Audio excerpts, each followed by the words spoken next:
Fali Poupa, ça lui sorti là, médiatique, ça lui communication, il a créé tollé. Il a un problème sérieux pour le moment avec sa fille Keina. Ça tire à balles réelles. Nayoki ba famille à moi si ba lobby, Nayoki pe côté à Lobaki. Ils ont créé des déséquilibres et ça n'honore pas Fali en tant que parent. Yo loko la moto a reçu le mariage. Moto a sambouisi na no moi si na ban dans la télévision. Moto pe ba famille ba soigner li ban dans la télévision. Quel est le secret? Qu'est-ce que tu diras à ton frère? Ngana ngana za tele ko la moto yo a soigner ban dans la télévision te non ngana za ka loko la leki des collègues artistes. La wana ni na groupe ça Loba idée nanga. Moi je pense que oui comme les grands frères na biso. Ce que zala qui na angle la musique, je pourrais bien émettre mon avis. Intervenir en tant qu'artiste. Mais comme il y en a, je pense que comme il y a en tant que parent, en tant que citoyen, il poupe en Simba. C'est comme il fallait, il poupe. Aigle, Hasler, comme on a mis. Ça on pouvait intervenir. Voilà, je pense que ça la vie privée, familiale, il y a un moniteur de niveau na na réseaux sociaux. Pour la question, Kevin, je suis très choqué. Parce que moi, Fabrice a dit Sango vraiment qu'il a maturité. Parce que moi je pense que Sango, professionnel qu'il est, il passe. Comment retourne la question, na haine? Il me pose la question, fallait ça la haine. Là, sincèrement, je le dis à haute voix. Et Sango, à la question qui était en belle, c'est trop dire. Et l'image, l'image, il y a un conseil. Et il a vraiment tapé à côté. Comment on peut poser une question à un musicien ou si c'était de la haine? Déjà, l'image, on a été à Kanda, moi je vous confirme, je l'ai dit à haute, tu vois l'image montée. Okay. Et ça, l'image montée, je sais comment ça fonctionne. Là, tu affirmes vraiment. J'affirme et je confirme. Et ça, l'image, je me rends montée à toute pièce. D'ailleurs, toi, il y a un mec qui connaît Mamou National. Mamou National, oui. Et dans l'émission, évidemment, il y a il y a des mots aussi. La Afrique du Sud, dans ça, l'émission, il y a des mots, c'est la bêtise. Bon, c'est vrai. Mamou de Salon Pégara. Et pour le match, il y a des fans morts, il y a des rectifications. Ok, il y a en fonction d'ici. On a mon argent, on a menace. On a dit, fan yo, on dit, j'ai un finger, fali, on a so mam, bagi ba fali, bagi ba fan brutal. Na bandal, bagi ba beta mati.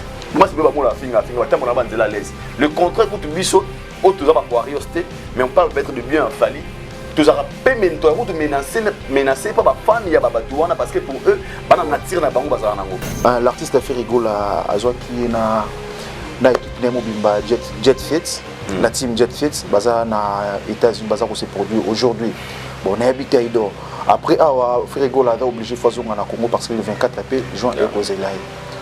Et tant qu'il y a une liste, est-ce que fait rigoler avant le 24 qui tourner mon niveau Amérique, est-ce qu'il y a des défis parce qu'on se connaît hein? Déjà Kevin, moi étant Congolais, moi j'ai ma façon de voir les choses frère. Voilà. Et moi je ne souhaite pas malheur à bateau, n'a les abonnés. Parce que ça va parce que bateau aura une nuance. Et l'offre rigolo a une chance, ça fait moi tant mon life ne se déplace plus avec ces artistes. 13 ans plus ou moins. 13 ans, imaginez qu'il se produit quelque part et ça fait trop mal. Par rapport à la rivalité, par rapport à la concurrence qui règne dans ces pays, il y a musique. Déjà, s'il n'est pas professionnel, et ça, il y a star quelque part. Ouais. Alors, à une chance, il y a un concert, Liban Mboka, États-Unis, où il y a un calendrier, et date est Pessami, occasion Pessami. Et moi, je pense que faire l'idée d'aller jouer, c'est pas aussi mauvais, c'est bien. Mais maintenant, ça dépendra maintenant de l'esprit, il y a bateau offert à Méni. Là, vraiment, moi, je l'ai dit, tu vois, bateau offert à Pessi confiance, ça la droit professionnel parce que l'événement du 24 la stade des Martyrs couleur nango et ça sous par rapport il y a retour il y a fait renard orchestre et puis ça moi lengi moroboy qui fait à États-Unis après États-Unis à Zongi Maki stade des Martyrs alors bandeko ba ki batika la professionnel bon la carrière ils en ont en Europe la vie est partout et si on a une bonne vision, une vision grandiose pour la carrière, je pense qu'au lingo limité, en tout cas, pour les États-Unis, en Europe, papa. Voilà. Vous avez papa, vous avez dit qu'il a fait. Sauf que vous avez dit. Oui, pourquoi Kevin, entre nous, pensez-vous que l'amour d'un papa et sa fille se mesure dans le tatouage? Tout solo là. L'amour d'un papa et ses enfants ne se mesure pas dans le tatouage. Qui vous a dit que quand il fallait effacer le nom de Keina, il a effacé Keina dans son cœur?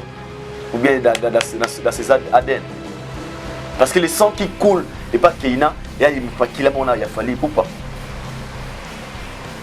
Qui vous a dit que l'amour, il y a moins à fallu se mesurer dans les banques, il fallait avoir Keina, qui vous a dit ça? Et qui vous a dit que pour faire la Sakalinga, il faut accompagner Keina, I love you so much, tout ça, qui vous a dit ça? Vous avez pas preuve, vous avez pas preuve. Jamais mon frère, mon père, mon père,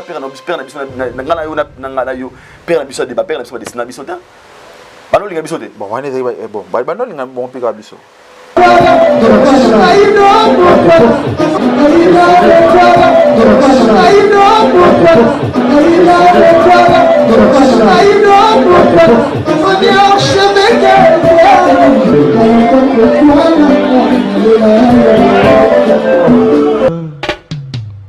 Haïdor Bokwala, le Brésilien Gilles Kouyaté.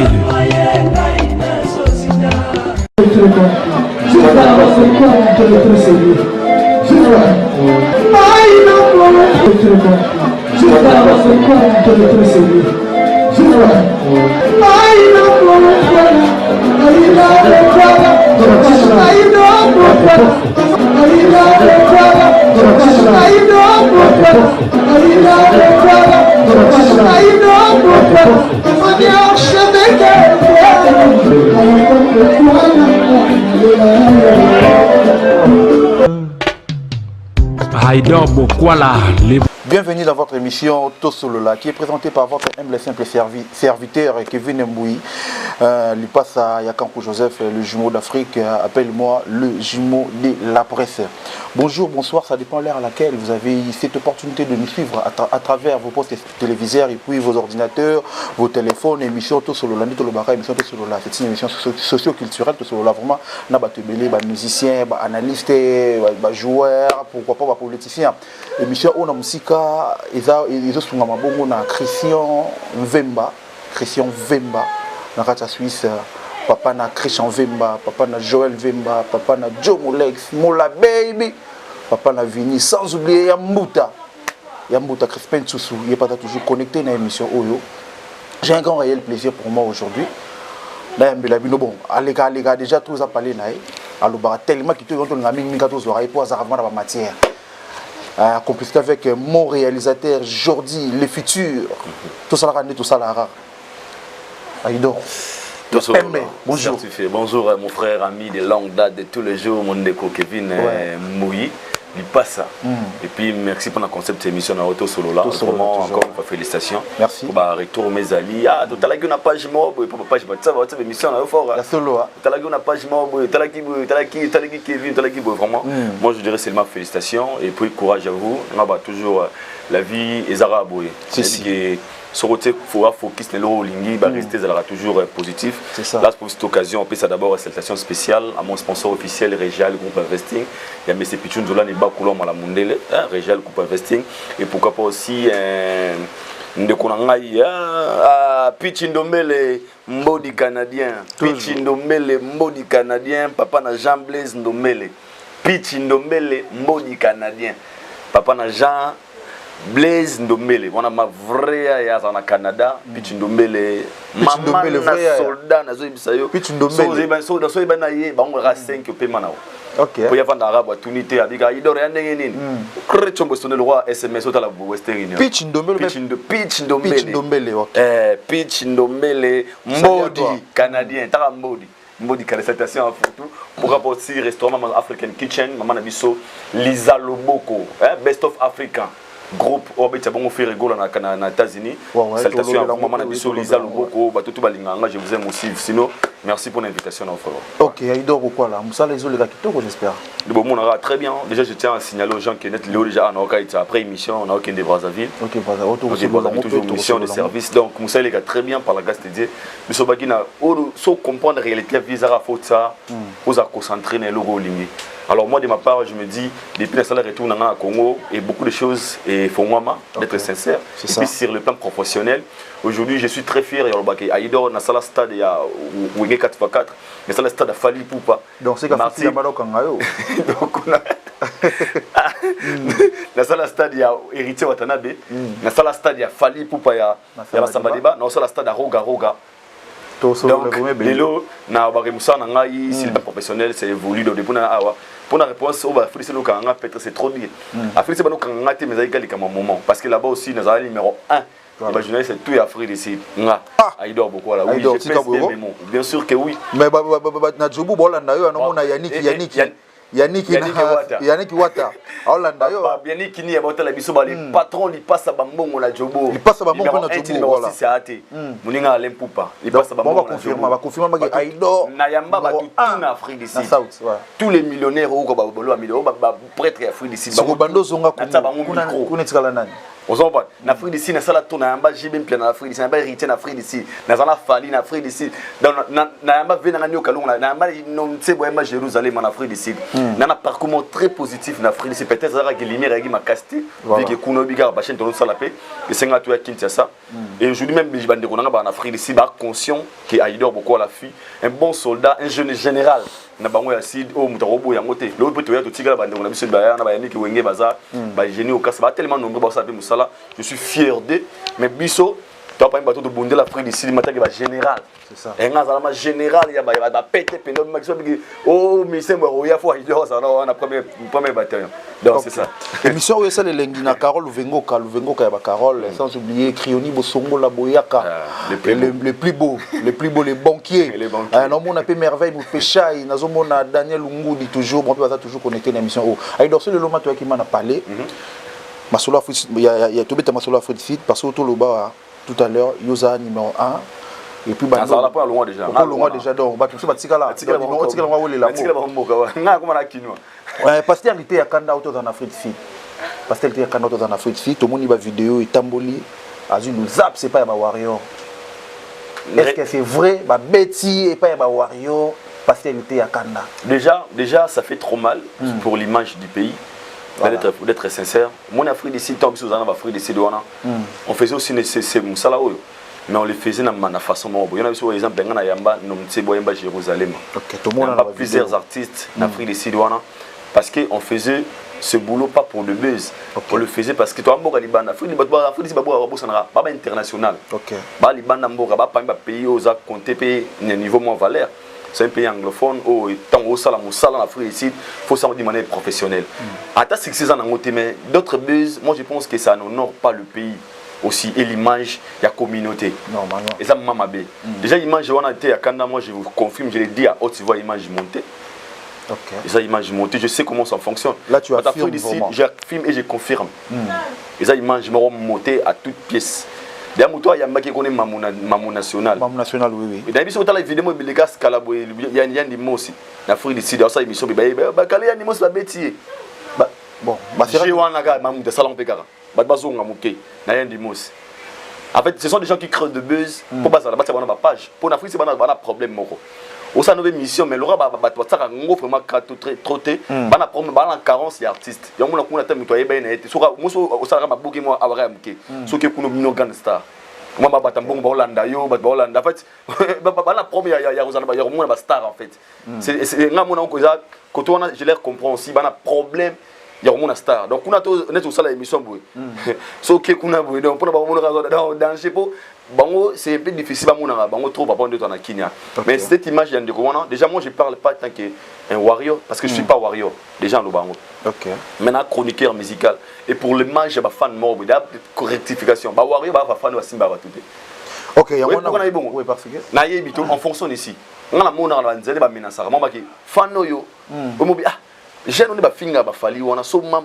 Bah fan brutal na bandal bah mati moi c'est pas mon la finger bah mon abanze la l'aise le contrat que tu biso au tous va warrior mais on parle peut-être de bien Fali tous aura payement toi route menacer pas bah fan ya ba tuana parce que pour eux bana nature na bango bazana nango mais le warrior c'est très difficile à y habiter mais pour l'image là je parle pour l'image que bah toi moni wana mais bon on va bien cette image à warrior non il y en a faut comprendre était à Kanda il est qui en fait à l'obla na paranine et puis muto yambia na pour ça créer buzz et puis t'as la vidéo on a bien bon mon caméra m'a coupé avant dit Coupé, l'année m'a bien, so muta montaraïbi. Et ça monter à toute pièce parce que chacun de nous a une façon de fonctionner. Il est prêt de, il y a Rolongata Bilamba, à la Kakana Bilamba pour avoir buzz pour battre Basungai. C'est sa façon de voir des choses en fait. Et moi je suis très mécontent parce qu'Afrique du Sud on a vendu, j'ai passé moi mon temps en Afrique du Sud. Et j'ai la famille en Afrique du Sud. Je connais comment les pays fonctionnent en Afrique du Sud. Il y avait un moment où il y avait des combattants. Nous on a vécu cela. On a été victime de combattants. Maintenant, il fallait y concerné avec nos imambres. Après concert, il fallait qu'il y ait Cape Town. Combattant, moi j'étais menacé sérieusement. Pas les Congolais, les combattants. Je suis en caméra, je suis en téléphone, je suis en biloko. Moi, je suis un combattant. Mais après, je suis pété à l'époque.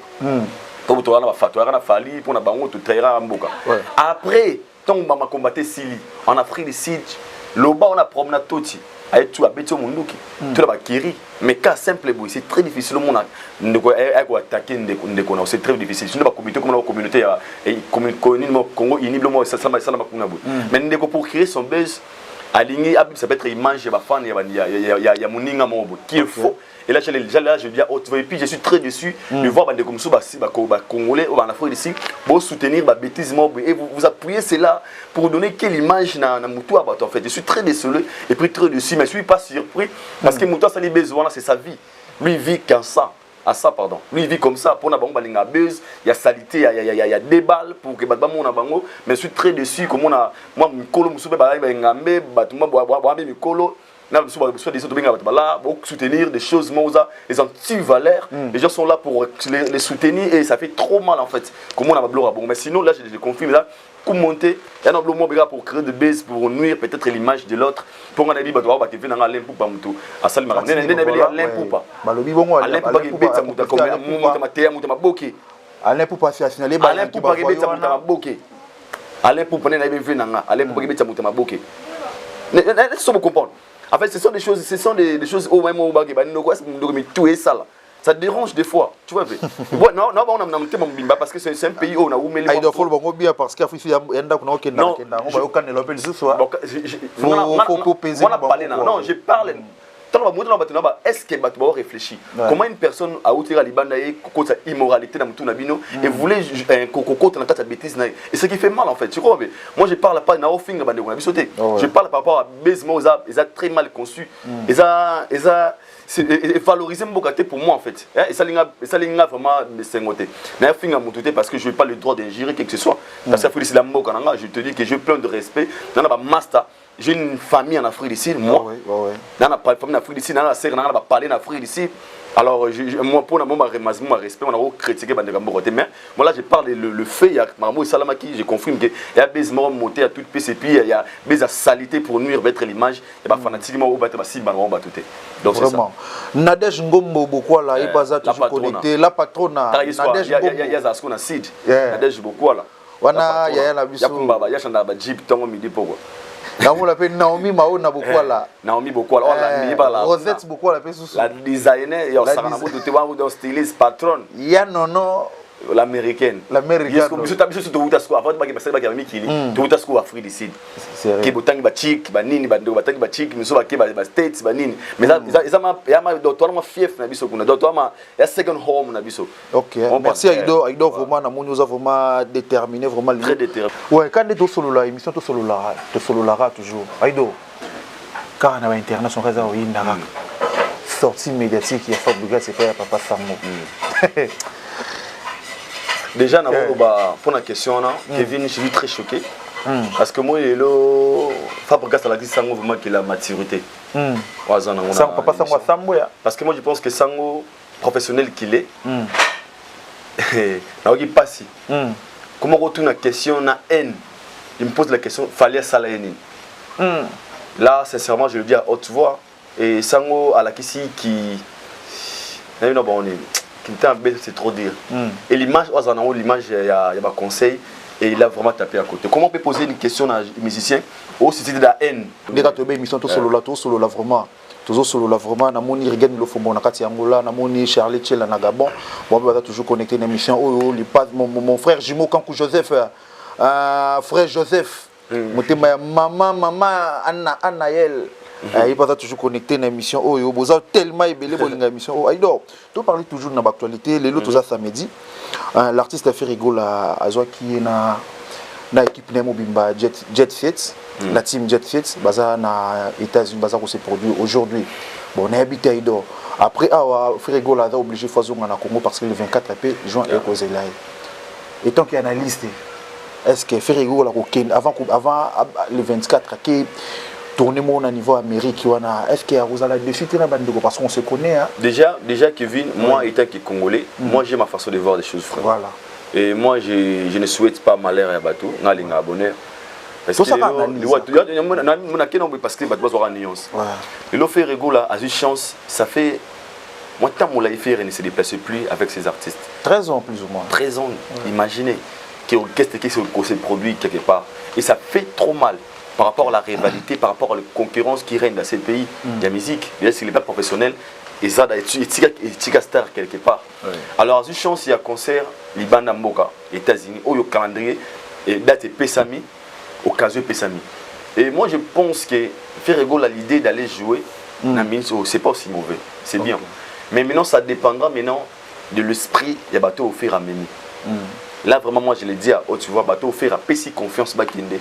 Ça la roi professionnel parce que l'événement du 24 la stade des Martyrs couleur nango ils sous par rapport il y a retour il y a fait Renard orchestre et puis ça moi lengi moroboy qui fait à États-Unis après États-Unis à Zongi Maki stade des Martyrs alors bandeko ba kei batika la professionnelle pour la carrière ils en ont en Europe la vie est partout et si on a une bonne vision une vision grandiose pour la carrière je pense qu'au lingo limité en tout cas on a poussé pour na Okima États-Unis en Europe on connaît des sorts, il y a beaucoup de gens qui m'ont aujourd'hui se retrouver en Nengenim.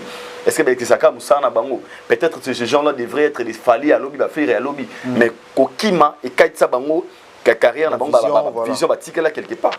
Alors moi je dirais, tu vas chance au Kende, Babeta concert bien et puis Bazonga. Force et venir surtout les Kambazonga. C'était bandeko offrir un petit chance pour qu'il y ait un stade, pour qu'il y ait un concert aux États-Unis, s'il vous plaît, boutique professionnelle. Parce que moi, étant que Congolais, je suis une bonne chance. Je veux l'orchestre de faire un kendele, ok. La faute de tous à l'honnête. Mon cas déjà, elle a ouvert Mobimba. Et puis, il a petit stade des Martyrs, n'a assuré certains contrats, monsieur Kouya. Donc, sur la PMB, on a mis chance de ces gothiques là, aux éléments qui pas très concert, monsieur Eya. Je suis vraiment très fier de lui parce que, au nom de la culture congolaise, nous avons l'intérêt de soutenir nos artistes parce que va valoriser Mboka Nabiso. Là, moi, je suis parce que tu es vrai, parce que toi, tu es Belotolinga.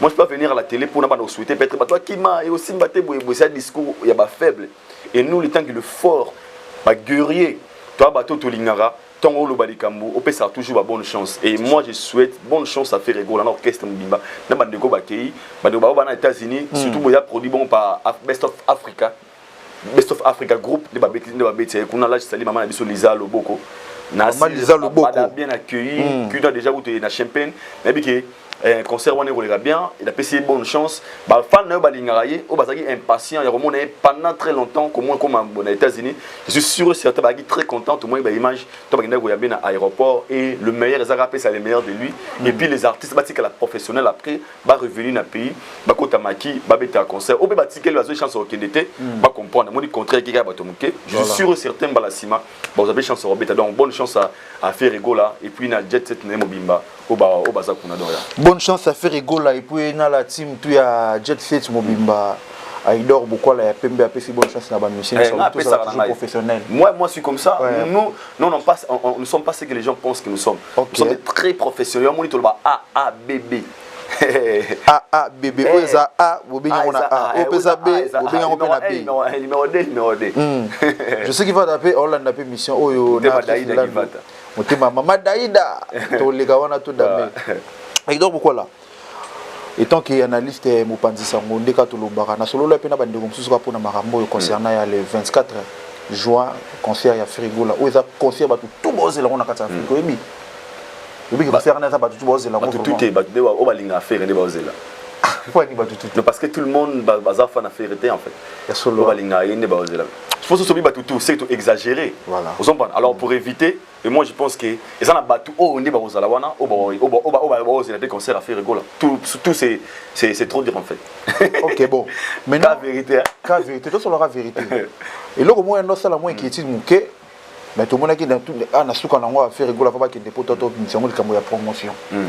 Comme la promotion parce que tu as bien événement sur mon promotion pour mes alors vraiment bazula ngata moi quelques mois. Mais il y a biso l'artiste fait rigoler bon tu as bien cette stratégie na yé. Ce qui est ndenge na yé mo kamone la makamona et donc il y a car on a deux bi car il y a besoin ah ne tout le monde peut-être tout le monde bani no banderole bani ko mata ba bi bani ko soma mais yo étant qui professionnel est-ce que ils en ont moins risqué ou bien bon non on risque parce que si on a bien risque peut-être je peux peut-être mal parler. Voilà. Aux arabes que chacun de a la façon à fonctionner sur la promotion. Voilà. Mon il fallait à la façon à fonctionner qui hérité même wingé même. Alors faire aussi une équipe il y a communication et puis maison de produits dans la cadre de l'organisation là. Je pense que pour na banque baby et leur ba salle. Parce que ba conscient. Baby est concert il faut ça la plein. Déjà moral la parce que tu mets ta concert, va mettre ta concert au thé pour que son ezaki bien au bois ezaki bien thé. Mais ta concert à la plein, c'est l'objectif principal. Pas répondre. Parce que ceux qui ont un son, tu mets ta de la gombe, ba niska classe. Les objectifs à l'évolution la batonda va se présenter et l'artiste a plus de 120 000 personnes devant lui. Parce que bateau va mettre sa concert, même son staff technique, il faut tout ça la plein. Alors pour eux il y a des mécanismes qui vont mettre en place pour réussir le concert. Alors moi je peux venir sur ma banque, pour ça promotion télé, peut-être des banques, plan vous être plus mieux que l'idée où on a ça. Pour être conscient que le concert se limité les 25 analyses les bêta. C'est ça. Soit les 6 000 les 25 analyses les bêta même là pour tomber. Soit que l'équipe est maquillée les roses là. Soit les 6 000 bêta les traiter donc pour eux ils ont l'obligation. Il y a aussi là qui en sorte que le marketing est ça marque si pour construire Simba. Nous on peut venir avec des idées ici. Peut-être au bon bazan on plan na bango za plus mieux que nous. Il y a un gars qui na yebi sika bazali, ba yebi ba osala parce que nous sommes le 10 le 9 le 10 dans 24 dans 2 semaines. Dans 2 semaines ouais. Les 24. Donc, bah conscient qu'il faut ça quelque chose pour événement et les gars bien et n'a pas si bonne chance. N'a pas que promotion ça m'a ndinga na bon on et ça la maté ça la va boyer donc. Aido certifié à Pembe tout le monde qui na wenge bozaki mobiliser équipe pour bimba analyse botaki ma. On était sollicité. Tout le monde qui peut qu'est-ce que malheureusement non. Bozaki sollicité. Donc wenga sollicité qui bino fali pour pas solliciter qui bino et tu watana BP bozaki peut sollicitation. Ba solliciter qui bino peut. Sauf rigoler sur point parce que personne jusqu'à là nous appelait spécialement qui analyse na biso to benga lo banzamba ya marketing ya marketing l'analyse peut ba bo ça peut analyse en pété bo lobela peut faire rigoler on parle de to sur la rango mais ce qu'on fait ba kede toi à la base nous sommes des chroniqueurs musicaux il y a mon appel sur exemple de bandit na que nous sommes là pour promouvoir la culture congolaise voilà là je parle il y en a qui en a besoin évidemment à faire et Simba pour étant qu'un chroniqueur musical comme nous sommes là pour promouvoir la culture. Mais deuxième chose qui revient, mais Kamouya, qu'on sollicite Moutou, qu'on intéresse Moutou, il y a Robaki. Pour le moment, on va dans la télé, faire rigoler dans le concert, tout qui est le 24. La salle Moussa, on a opinion dans la salle. Mais la suite, logique, est-ce que faut aller à Aïdor, des abongos, yo peut-être la chaîne, yo, j'ai publicité, parce que j'ai une chaîne, vous avez suivi. Ok. J'ai publicité, il y a artiste, Banda Gotsa, Salah Boué, toi Aïdor, jusque la personne l'a fait. Mais bon, ça la paye en côté. Parce que selon eux, biso doit avoir un beau. Gambo, le barabi tout solo voilà. Or qu'est-ce qu'ils oublient? Nous héritier nous a contacté. Voilà. Héritier Watanabe que je salue là où il est. Watanabe Bayaya. Concert Ezali, Talaboué Boboya tout pèse na makanisi. Qu'est-ce qu'on peut faire? OK. Na Wenge également, moi j'ai reçu mon argent na 500 balles. Mama Wenge. Vincent, salutations à lui. Tous en réunion na Vincent na Boutou na ba journée avec le Kamba. Ah réunion ni te dira il a ya cap. Toi va contacter nga. Te dira il a qui alors va anglais. Voilà. Son a rappelé du jour. J'étais parmi le seul artiste journaliste on a débrouillé peut-être en anglais pour toute la question pour avantage à Wenge parce que j'étais sollicité. Maintenant aussi ba solliciter ngate na oya wana na énergie pose énergie mo ba bozela biso wana ovandi bo parce que marketing ya lo musu promotion ko sala musana biso ya ndenge to pesa information c'est autre chose mais ko sala promo là c'est autre chose là ça demande parce que dans l'équipe technique déplacement na ngai déplacement na bango tant tout ça lo na chaîne na biso moi non souvent tout ça compte parce que so musu ba solliciter biso bon pourquoi pas ouais ba faire mais comme on nous a pas contacté pour eux so ba bengi to boya net singa so ba bengi to okenda okende OK non okende parce que nga be ta musique te nga ça la musique te ouais so bengi ba ido promotion ya boye boye zali na ba ah OK ça ndenge o tsaka publicité boye boye non ça parce que il n'est pas mon ennemi en fait mais le raba sala yango te donc je me limite au na ro sala kolobela yango mais o ko lande la profondeur o sala boye boye boye na sala ngo tsana bi na sala c'est na ko sino sala ngote mais na sala na o ya ko solliciter nga o ba ko proposer nga aido on va fonctionner de ceci ça la boye boye là nous sommes partants le roi ba sala ngote dans le sala ou na sala je vais me limiter aido ya pembe capital Lucia ba capital on a su ça tongo na olanda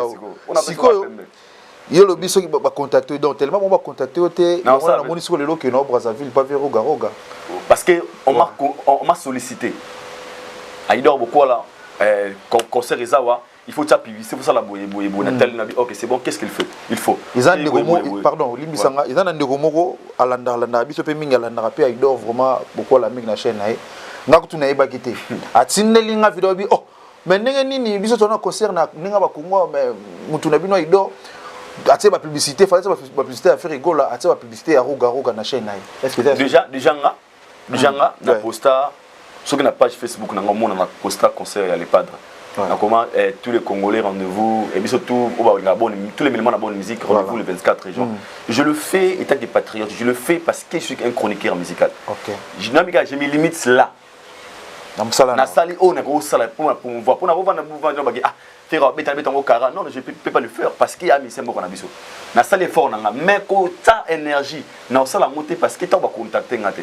OK. Ton roga contacter ba bien il dort beaucoup là et a boyer le roi vous a appelé moi il est mouké le rose a bien la chaîne et c'est un neni pour aussi ma promotion na part na biso quand tu bien za yango ah mon frère donc le choix est clair le choix est clair donc qui décide ba solliciter nga on a ko tsama énergie na nga mouké parce que là je suis considéré il y a une grande personne qui t'invite na o mike yo moko ce qui n'a fait ou a pu invitation na moto ayi moko ba différent o invitation ba talra kombo ba moni a ido beaucoup la stade numéro 7 mais o ayi moko ta la messe vide avant ko ucho ba na place vide ba soki kuna moto atende ba côté sio c'est ça la considération na na zongo te non que o iska ba pesinga valeur en fait o ba considérer nga et ça le neni tango vandi aux yeux appelle vraiment invitation de la part ya Roga on a toujours l'énergie na concernant le 24 et ça nous a plaisir c'est si moi je pense que na carrière na comme histoire Moussa Rose OK parce que na par exemple aujourd'hui je serais fier 10 ans passés de dire à mes enfants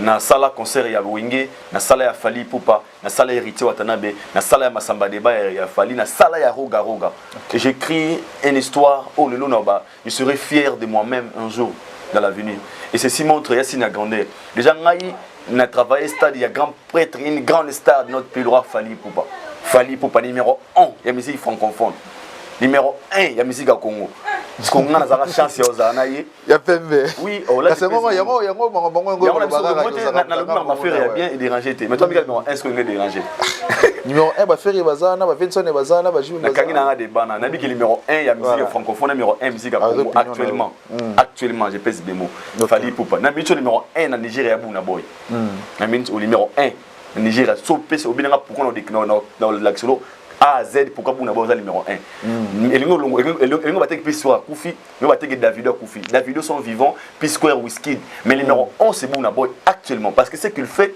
personne le fait comme lui out sold out na Londres out Bukayo Arena on a disque de platine aujourd'hui l'artiste africain le plus sollicité il est le numéro 1 est-ce qu'il est dérangé Burna Boy tout fond na Burna Boy non actuellement Fali Poupa Aza sollicité que les gars tout na Congo. OK. Il a des trophées. Aza c'est les petits titrés. On a pas fait tirer belé. Autour du numéro 1 là c'est le monde va vérité. Respect pas toi non. Il le comme ça parce que un jour ils appellent Mutumsu na place na la simple vérité. En fait dans l'on a affaire parce qu'on travaille na Tuana donc ba Vincent ba Wata ba Nini et je suis fier en fait non, pour répondre à ta question, je suis très fier parce que c'est une invitation honorifique.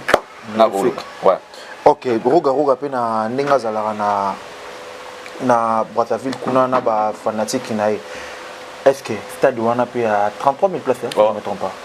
Et retourne vraiment. Espérons. Moi, je souhaite toujours à bonne chance dans le bateau. Donc, il faut bosser le grand boulot. Vous avez des défis. Ça sera toujours bonne chance dans le bateau. Parce que nous sommes fiers de nos artistes. Imaginez, tant qu'il fallait que Beta, Massamba Deba, n'ait pas si courage de Beta, dans la vie, il y a toujours un prix qui sert. Il fallait oser. Il y a des gens qui ont la vie pour me sacrifier pour les autres. Pour que les autres réussissent. Donc, il fallait que tu fasses les Nzela. À Fongolé, il y a tout. Il y a Brazzaville. Il y a Congo. Ok. Il a osé en fait. Lui, il a dit que non, moi je le ferai. Il y a au foot à bon. Aujourd'hui, comme il a fallu, ça motiver notre vie Roga. Pour le EP Roga et a signé les 24. Moi, en tant que Congolais, et la PC bon chance. Pour moi, Congolais, il y a Kinshasa et puis il y a Brazza. Nous sommes tous les Congolais en fait. Par rapport à Yambo, comme moi, dans la culture presque moi, comme Magima, nous sommes différents. Et nous avons PC bonne chance. Nous avons souhaité et Tonda, comme on histoire, on est ensemble. On a PC bonne chance. Ok, merci. Avec retour à Brazza, on a maculé bien Massamba Débat le 24. Le monde a Roga. Donc, on a retour à Brazza, il dort beaucoup là, où sur le bango tout à l'heure, on a retour à Brazzaville le 25. Et le 24 plutôt, le 24 juin, Bissonio son Massamba Débat. Et puis, on a retour à Kinshasa. On a retour à Kevin Mbouyi. Kevin Mbouyi. Yo pour le bien quoi. C'est parce que ça peut le bango petit. Faut le bingam na le bango za wa olongolanga. Tu rappelles dans le lobby. Tu na longo lioté. Kasi ngapi na lobby te. Bon, je suis sans race. C'est aussi ça là. Bande retour bolingaka les padres Ferrego la moto ya Yambo. Boyo mona ba grâce basse pays wana na États-Unis grâce basse mbote no yango na vraiment. Azonga. Azonga te grâce basse FC nga Azonga. Na ba ya mususu pe bino pe fo bozonga pe ka boza ba professionnel. Il fait la formelle lengi mingi na bana Congo ça l'appelle lengi mingi na batu ba lingaka musique ya Ferrego là le 24 juin bisotu na stade des martyrs. Aïdor pourquoi là? Toujours solo là toujours mon pépé zoyaka toujours mon pépé na kati internet.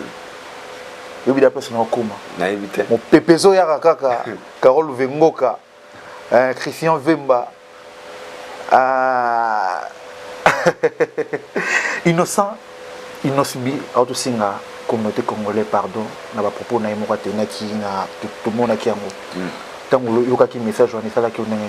Je t'ai d'abord je dirais na personne au conseil liboso moni na vie il y a un moment bandego il faut pas adopter au musicien la communication. Quand vous avez la télévision la conférence de presse dans l'émission pour communiquer faut me ça attention trop parce que les accarés na bino les a rappelé être en danger monde par la communication comme maitoko kitatu c'est ça comme on a appelé exemple là-bas joueur musomona abeta anega balé même jour auquel le baba yemba mais à grand jour on a terrain mais jour à lobiga boy obi à réfléchir ne boy donc ba yena ba talent toi ça qui nango. Alors moi je pense que Nosbi devrait être très sage. Na ba propos na ye surtout na maramba boy comme la qui wana ya Rwanda. Pour moi le vie les gens oublient vite. Là font la parenthèse on a dit que na ali misanga na zone c'est kana kala plus important. Il y avait un moment tant fallait kana Macron na Kinshasa. Moi j'ai suivi l'émission de Nosbi avec Sango na bosolo na politique.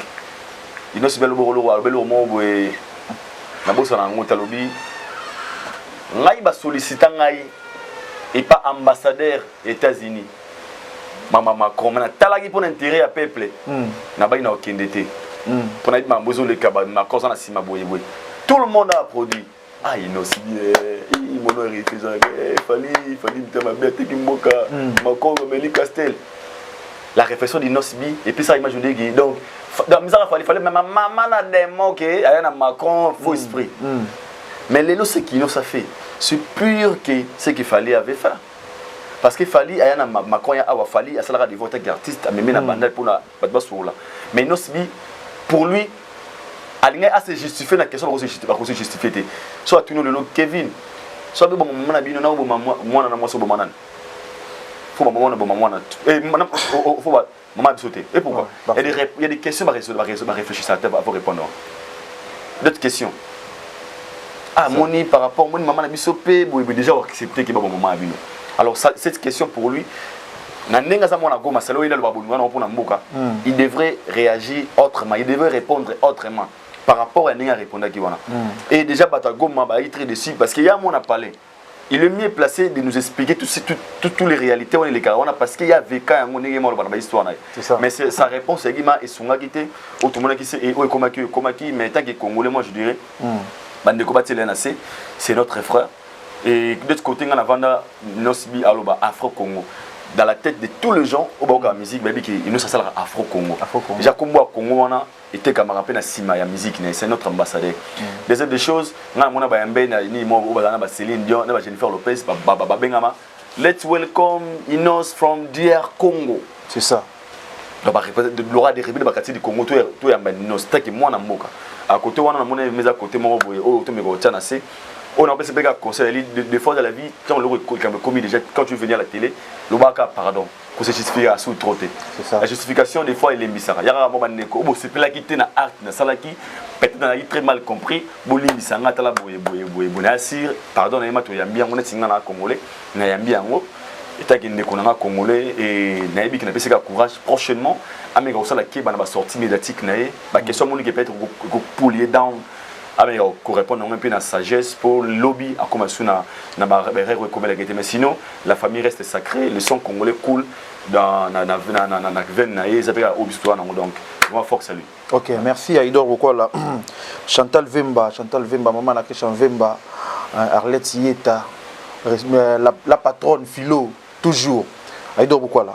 Tout le monde a en internet ça va. Mon pépé toujours c'est mon pépé moté au populaire c'est populaire pour Paul Moupassoula et puis je les salue en passant. Alors c'est l'émission Morona Aigle. L'émission est créée maman à des autres. J'espère que vous êtes au courant. Très bien. Bablo propos Aigle non un musique à Congo ça la vérité à Lubaki concernant famille naïe concernant marambo on a besoin de cuisine interne. Est-ce que ça là qui vraiment il fallait pas publier un mouvement à la télévision pour internet. D'abord, premièrement, merci pour la question, Kevin. Oui. On a répondu à des questions à deux volets. Premièrement, je dirais, on a condamné Paul Moupassoula. Selon eux, Paul a gaffé, a tenu question. Moi, je vous dis aujourd'hui, je suis contre vous. Paul a gaffé. Paul a gaffé Tamoukete. Papa la s'appelle ta famille parce que non Kevin quand même congolais que papa la tourner une question te banga bane ah bino biso mo sala pende fali malongo tatouage moi na ma tourner question te wa mission de congolais mystique. OK. Ah comment bango tourner question tatouage bani moi bino mission ba famille même mission ba banga ya ko adorer. Là tourner question on a et comme sous à la tourner question on a te on a question cousine non après tout Papa c'est un chroniqueur musical, c'est un journaliste. Il a le droit de... Il y a retourné à Fali, c'est des actualités, aux autres considérer l'artiste. Abandonner mission est bien. Actuellement, Banzembo, famille 7, Ayemi qui l'œuvre congolais tout, image de Bima, ah, fallait le moins tatouage à moi. Papa est au courant de ça. Tant que Zui Fali, il a posé la question à Fali, Fali doit s'expliquer. Alors pourquoi le Batamo condamné Papa selon les autres? Papa la professionnalité, question monsieur importante. Non, Fali c'est une star. Il y a un moment qui a une émission, mon ministère va tourner question, toka qui photo mo rebimi awa yo ataka musu mutu montage ngatala vidéo mo ya se me trompe pas il y a da vidéo boy maman le cas boy ya base mo va créer la rêve ba tourner question d'émission ba bini toka qui tala boy parce que bazui moto a mieux placé de répondre fallait devrait aussi dire que était zaki Photoshop so peut-être Photoshop peut-être mais comme il nous a éclairci tout le monde à comprendre le beat où fallait le ngoleli patouage les autres dossiers les ont insultés parce qu'il fallait éclaircir alors papa l'a fait que son travail. Il a posé la question aujourd'hui comme les soumous. Autour il fallait question à la famille pour un et comme comme il m'a bien parce que n'a fallu pour notre leader notre artiste façon à déchaîner qui n'a raté émission et puis n'a pas mise en garde celle qui va pétiner même ce soir mais non papa Kevin toi tu es papa aussi Kevin moi je suis papa je parle tant que papa j'ai des enfants tu peux aussi passer à la télé Kevin moi je parle tant que papa. Il y a qui n'a répondu à la question de voler. Et tant qu'une star, il a fallu, n'est papa. Papa, Fali, chez ses enfants, il n'est pas Fali pour pas Aigle. Il est papa. Il est papa Fali. Il y a un moment où président Fati, tout le monde est respecté dans la télévision. Chez lui, à la maison, il est papa de ses enfants. Donc, et l'homme sous moi, Babaroussana moi, ce monde au Ganga. un souper mon Canada 4 minutes j'ai gagné pas 4 filles va dire mais yo ça nangote donc il y a toi on a 10 casquettes à vie toi la casquette il y a vie publique la vie privée private life n'a pas public life vous comprenez na private life et ça fallait à papa et dans l'émission là fallait ils a dévolé fallait répondre local la musicien na local la papa là papa ça guiné tout son nom bouquet là je connais d'abord bateau parce que papa il faut tiens papa n'a pas cité là j'ai dit papa n'a pas tort de poser cette question papa n'a pas tort de poser cette question je répète encore parce que soit tu as une question on a tes cas congolais papa là sans esprit ou ya mi fali au bango tu na fali ba question ya tatouage pour ani bino mabanga fali tant à tout ni le lobo changer malobe comme papa le penza pour tu na que professionnel c'est quoi être professionnel question mark tout temps on a dictionnaire tozongi siko fallait répondre à cette question et puis dans cette émission ce qui fait trop mal aujourd'hui les Congolais basés sur la fertilité dans cette émission il fallait parler de beaucoup de choses. Alors oui, Makambuki, Alanda va prendre, va venir, va wenge. Les gens n'en parlent plus. Il va faire, venir, on va ça déjà. Non, pardon. Va prendre, on va faire ça là déjà. Il y a ça, il y a stade, les gens ne pas le bilangote. Après si force va ne connaît pas Ibrator, Babanani, le bilangote. Il y a beaucoup de choses qu'il a parlé dans cette émission. Mais tu vas dire qu'il y a famille parce que comme là le Garisika des fêtes faillites ses alliés à télé Makaba. On se le private line, en anglais non. Private life. Ouais, private life. La zone Siko, Kevin. Dans cette émission, au moins à comprendre. Les Congolais trouvent que ce message est très capital, l'émission Fali, sur les Makambuta Liban, mon anaïo. Ce message est très capital, mais très mal compris. Et la manière, peut-être, ils sous l'émotion, un mot agressivité, on a peut-être comprendre. Mais il fallait un très capital.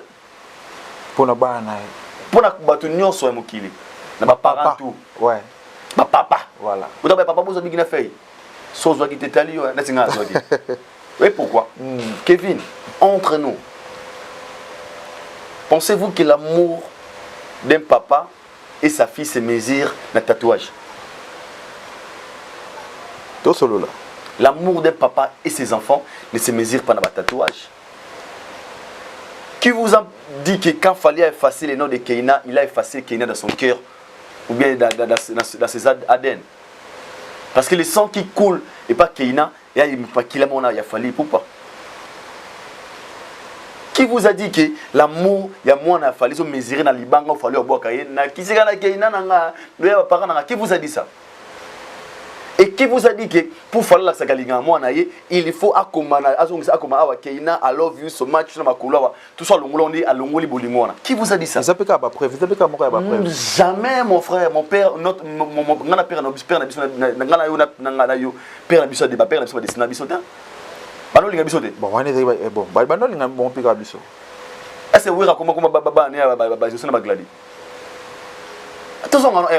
pourquoi? La chose mal c'est quoi? Quand il fallait ça qui tatouage, personne n'a fait ça qui idée au tatouage. Et quand il a enlevé, il a donné des raisons où c'est les cas moi on a manqué respect. Kevin, moi je l'ai dit aujourd'hui, mon amour faut à commenter talier. Devant la situation, chacun de nous a sa façon de réagir. Exemple,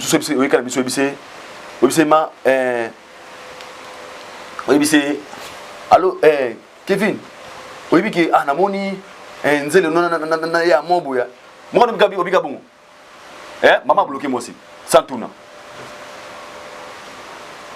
ah Kevin namoni nesinga sona benga manzela ma tede fa 3 fois avant on est monsieur kozaki na bloqué au peu na bloqué na ngapi. Chacun de nous a sa façon de réagir devant la situation. Exemple nous sous temps au quelqu'un peut penser quand ana longola ma tatouage est-ce que vous comprenez sous la colère. Mais ton te yaka on comprend que ton te me kitaka c'est ça qui m'a bêté faire ça la beauté. Alors chacun des parents a sa manière de punir ses enfants. Kevin ngana yebi to kolana bino ensemble. Oyebi père to le benga père tigelé. Am super no sala. Un so yebi to le coller. Au moins dirait père ngabana oui. Espérons ngabana. Mais c'était sa façon d'éduquer ses enfants. Sa manière d'éduquer. Ngana mona ba parents so ba bengana ban. Ba bengana ban na ba on a parlé. Moi on est senté mobile azumi on a bengani abu lola. Puis moi na longwe mana ndako para SOPT. 6 mois 7 mois. Après moi na zongi jour bandé sur le sala tourne bengano libela. Chaque parent a sa façon de punir ses enfants. Si quand je parle, je voulais dire quoi? Là, je défends personne. Oui. Moi, je parle par rapport à la réaction à Fali. À mon égard, je ne suis pas directement réagir dans les camots. Mais le message qu'il avait donné dans cette émission, dans le bon ce que le père va devoir comprendre était Kevin, les lobes petites et belés, les bana belés va botter à poto. C'est 100% à bana. 80% les parents et comment on les vexe. Moi, je suis papa comme moi. On a une histoire belée par des cousins dans la paix. Il y a une histoire qui est sur l'autre. Au moins, moi, à 14 ans, niveau à Ogang, il papa il m'a dit oh, vie, c'est pas mignon. Ah, pourquoi je fais ça? Tu vois, ton téléphone. Mon maman. Ouais, français. Moi, maman. Désolé, je n'ai pas fait ça exprès. Désolé. Il m'a ah, c'est pas mignon. Au télé, quand tu vas coller un poteau. Non, tu perds qu'il tire bantou. On a perdu nos valeurs en nous. Qui est un enfant, qui est un parent. Et ces démarches, voilà, il y a qui est un enfant, qui est parent. L'enfant est obligé d'obéir à ses parents. Peu importe. C'est une obligation. Moi, na azam na obligation, il y a obéir et pas il y a parent. Donc, toi, papa dans Zamba, c'est sûr que papa, moi, na tika, moi, il faut tika, pas explication. On a perdu dans le papa, dans du Kanga TV. Papa, n'a pas le quoi. Papa, à votre bogade. Faut Kanga. Après, bisous. L'on a le quoi. Obéir, après, il faut le TV. Papa, l'on a Kanga TV. Ah, papa, pratiquement, on manque de respect. Alors, les enfants qui vivent en Europe, ils ont leur manière de faire des choses. Alors, Fali a voulu nous dire quoi? Fali nous dire peu importe nos enfants, tu garder la culture na biso, tu bongi sa vraie culture. Un papa qui n'a plus le contrôle envers ses enfants, il a perdu. Et Fali a bandika conscience sur conscience kabiki ne maramozo kendele ya bana na biso, sauf de sali kebate, on risque que nos enfants va piétiner na mutu na biso. Ba papa to foule to la muka. Fali est victime de ça, mais il ndimanga baka Fali aux 15 millions na France. Dans les États-Unis, même cas. Ok, papa, a perdre contrôle, même dans Kinshasa, oui, même dans Kinshasa, beaucoup de parents aujourd'hui ont perdu contrôle. Il y a proprement dans la banque au baboti, il y a mon conseil, on a compris pas Fali. Les amours, analyse personnelle. Kevin, ce que botana moi si, bokabwana, sambelanza de moi sans la balle. Ça m'a dit à une relation sérieuse et qu'au sungayo, comme à l'aise tout au long de ta vie. Fali souffre. Il y a un mort parce que son ex, la mère de ses enfants, le quoi comme une stabilité na bolingo. Azuna mutu peut être cadré très bien. Toujours moi ba un kewane zali, il y a un moment il fallait souffrir de ça. Pour les loso aïe na liba est normal. Même bala qui est en soni, moi c'est n'importe makambo ba ah c'est comme makambo ko et so panga valeur na kita. Mais comme la stabilité wana te, il y a un moment il fallait souffrir nango. Il faut toujours prier pour nos ex. Au kabwana bango wana babala. Boso mibala mbongo, mibali ya bien. Soki baza bien na koina bango, bando tungisa yote.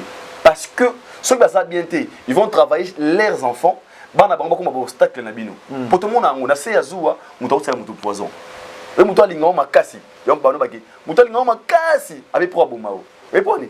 À sentir les faits à perdre yo, à sentir on dirait mieux vaut aux alagate. Pour mon alagate. C'est très dangereux. Au moment que l'amour wana ya serre na Fali et kufana nouté et ce qui a fait que comme quoi affecté pas bana. Alors bana mike bana conscience boy baté que au ba ça ils ont l'eau pure pour leur papa. Donner un exemple. Quand la mingi to mona monsieur le roi Ferrego là, a salé 45 jours en prison. Et pour na moi. Mais il y a les gars qui ont fait le belango. Il y en a qui casté. Il y a qui ouais. Mais il y en a pour la moi. Il y en a qui pour parler je dis quoi. Même nos propres enfants, bah on obstacle la sont qui tous a vérité. Voilà. Parce que ton enfant alors qu'on a un sentiment peut-être il y a un brimo oui à kepe à trahir yo. Moi je ne condamne pas les enfants. Pour nous on va TV na bakiba na fali ba bala boy boy nga parce que à tout niveau. Verra pas quoi ne lo comme mais azoba Kevin les cas sont Kevin les cas sont différents. Eh ba ka il y a nenge mon côté. Ici nous parlons il y a ex mo botane bana akenda na bana. Oh le bana au sous contrôle na bangote par rapport à la réalité moi quelconque. Ce sont des cas différents. Et à mon côté, on prépare tes enfants de devenir tes propres ennemis. Alors, il faut que tu hémorragie, on a bien, mais ce qu'on a, pas ça, il y a des choses que la télé n'a pas besoin de comprendre. On a oublié, il y a des questions, il y a des moments où il ne fallait pas, et ça peut être autre fois, mais il y a malheureusement ça a aidé beaucoup de papas. Je me suis dit, moi, petit, je suis 12 ans, sur la mission, on a des bassi. Il y a des bassi. Je suis stress dans la moi, si moi, je suis propre. Moi ça me banana pour ma tête africain boy abina ko gérer moi na ngati abi ma propre fille et puis moi si nanga to être moi na bana moi si nanga auto balana moi na to bota 12 ans à comme ma maman na obstacle ya parler na ngamoko et quand je suivi l'émission de Fally na comprendre que il y a beaucoup de Fally ici na Europe qui souffrent de ça. Alors Fally a voulu nous dire quoi, peu importe le niveau au comme on a banana yo, peu importe il va ko garder esprit à papa, un papa reste papa la tort parce que aujourd'hui les gens je suis Keina Fally Fally akokuboya mwana c'est l'enfant de Fally linga lingate c'est son enfant et puis ndimanga lelo etika la histoire mamoto lobao parce que ça on va arranger dans la télévision parce que Keina ndazana a conscient que son papa moi na tout oza musika papa a petra li pamboli étant que un enfant na yebike aza mwana aroyoka elle a tiré les sons par rapport à Makamboto. Ah, papa n'a silike, asika mabe ambala sima sala boye. C'est ça. Aïdo, to solo là toujours. Moi ben inquiétude des alliés. Parce que ben inquiétude des alliés lelo na réseaux sociaux na internet tout le monde na Makamboto. Quand affaire au gars barrière façon aigle réagir ça qui na micro ya Popol Mupasu là concernant famille naé na banana et puis na ex naé. Lelo tout le monde a eu accès ya koloba n'importe quoi na internet. Toyoka bo fingaka na ketchup.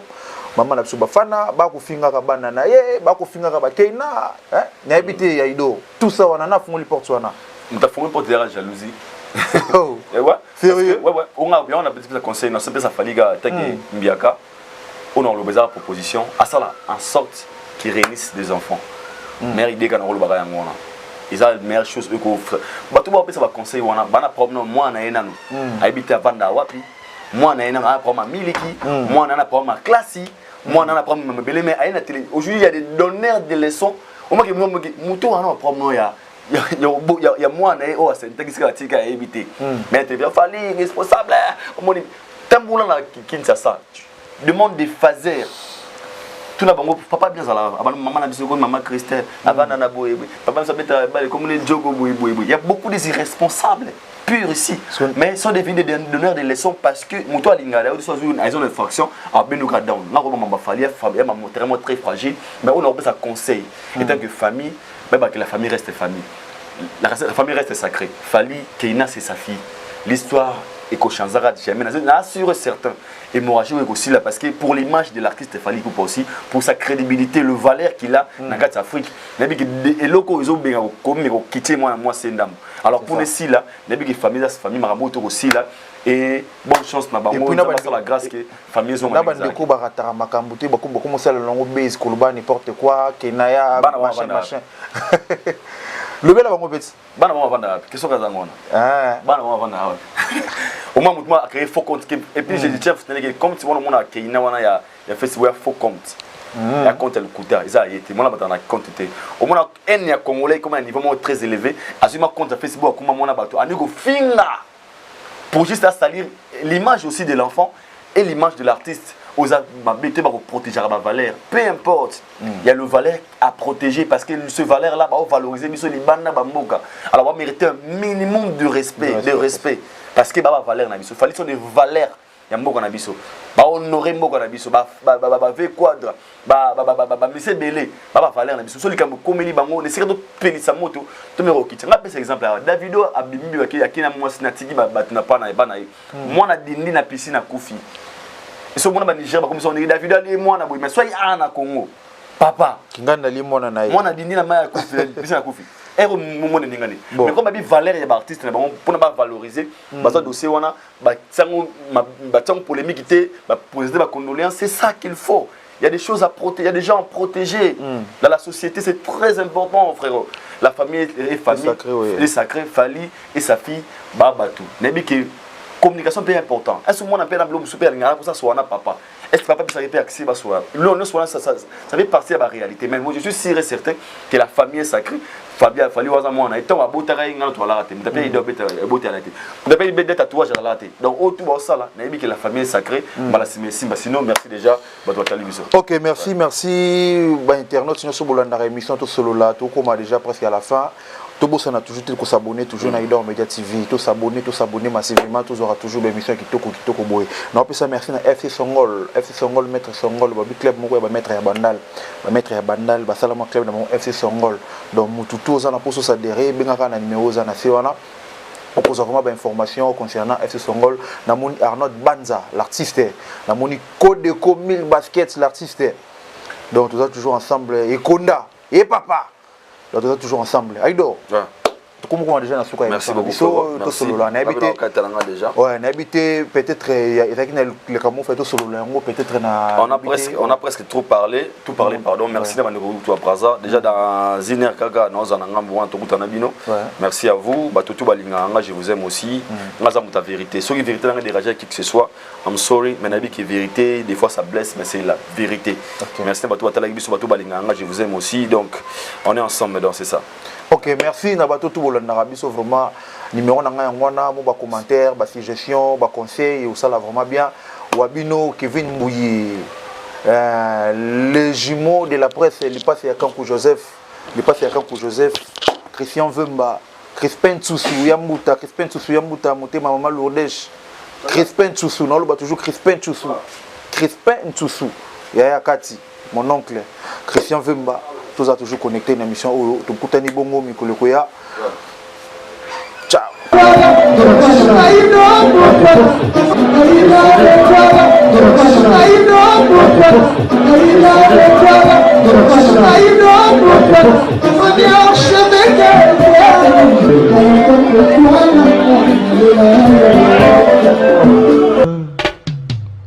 Haïdor Bokwala, les Brésiliens Gilles Kouyaté.